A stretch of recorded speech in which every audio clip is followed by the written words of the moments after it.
جس گھر میں یہ شخص رہتا تھا اس گھر کے در و دیوار کو پھلانگ کر ظالمانہ طور پر اس کے گھر کے دروازوں کو توڑ دیا جاتا ہے، جس کی وجہ سے اس شخص کا انتقال ہوتا ہے۔ لہذا آل انڈیا امامز کونسل حکومت وقت سے یہ مطالبہ کرتی ہے کہ اس شخص کو 50 لاکھ معاوضہ حکومت وقت کو دینا ہوگا تاکہ وہ اور اس کی فیملی راحت کے ساتھ اپنی زندگی گزار سکے۔ آل انڈیا امامز کونسل آگے چل کر اس سلسلے میں زمینی سطح پر گہرائی پر فیکٹ فائنڈنگ کی ایک رپورٹ بھی تیار کرے گی انشاءاللہ العزیز۔ وما علینا الا البلاغ۔ اس تعلق سے کیا کام کر رہی ہے سر آل انڈیا امام کونسل ابھی تو ایک دورہ کری ہے، انشاءاللہ آئندہ جو ایک زمینی سطح پر ایک گہرائی پر ایک فیکٹ فائنڈنگ رپورٹ تیار کر کے انشاءاللہ میڈیا کے سامنے اور خاص کر گلبرگہ کی عوام کے سامنے اس کو لائے گی کہ بے حقیقت کیا ہے۔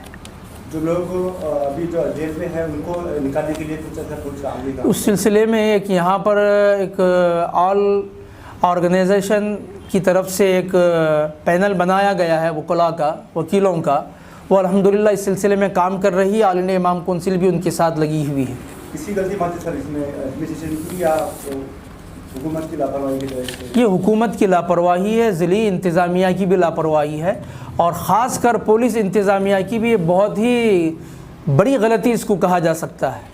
وہاں پر تو ایک 8 دن پہلے میٹنگ بھی تھی، اجازت دیا گیا تھا 10 جنوں کو پوجا کرنے کے لیے، ایک بات کہاں تک سچ ہے؟ دیکھو یہ خود ہے نا جو یہاں کی ایس پی میڈم ہے، اس نے خود یہ بات بتائی ہے کہ بھئی 10 لوگوں کو ہم پرمیشن دیں گے بول کر، لیکن سوال یہ پیدا ہوتا ہے کہ بھی 144 جو سیکشن لگایا گیا ہے اس کے بعد پھر 10 لوگوں کو پرمیشن دینا یہ کیا معنی رکھتا ہے؟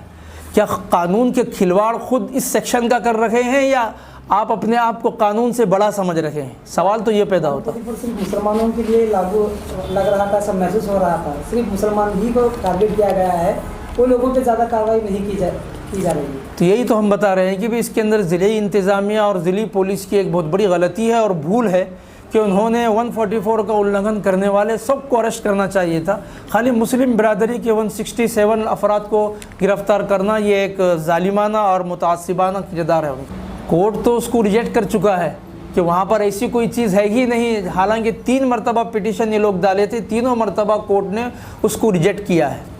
یہ ساؤتھ کے ایم ایل اے اور rural M L A B J P کے جتنے بھی ایم ایل اے تھے وہاں موجود تھے سوائے نارتھ کے، تو جو وقف بورڈ کے جو ممبران ہیں وہ 2 ممبران بھی اس وقت نہیں تھے، ان کے بارے میں کیا کہیں گے آپ؟ تو یہی کہیں گے کہ بھی ان لوگوں کو سامنے رہنا چاہیے تھا، یہ لوگ بتانا چاہیے تھا، میڈیا پر آنا چاہیے تھا، آ کر بتانا چاہیے تھا کہ بھی یہاں پر ایک وقف پراپرٹی ہے، وقف پراپرٹی میں کوئی کسی کو اوپر قبضہ نہیں کر سکتا ہے۔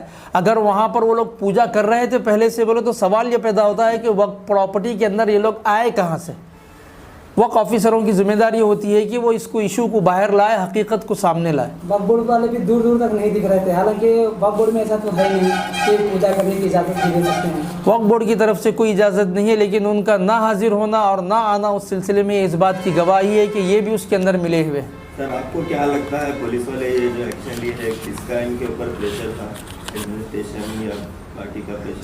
سیدھی بات ہے کہ بھی ہو سکتا ہے اس پر پریشر RSS کا ہو، بی جے پی کا ہو، پریشر ہو سکتا ہے، امکانات ہیں، اس لیے کہ وہ دندناتے ہوئے پھر رہے ہیں 144 جب سیکشن لگنے کے باوجود بھی، تو لازمی چیز ہے کہ بھی حکمران پارٹی جو ہے اس کا پریشر ہو سکتا ہے، RSS کا ہوتا ہے، ہندوتوا جو لوگ ہیں ان کا پریشر ہو سکتا ہے۔ تو خود ڈی سی کی اور ایس پی کے بیان کے اندر تضاد ہے۔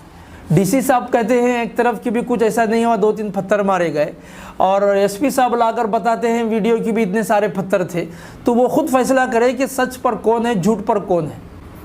آپ کا جب دورہ ہوا علن کا تو آپ مسجد درگاہ کمیٹی سے ملاقات ہوئی ہے؟ درگاہ کمیٹی کا کوئی فرد وہاں موجود نہیں تھا، وہاں جو نگران کار تھے ہم ان سے ملاقات کرے اور وہاں کے حالات سے ہم آگاہ ہوئے۔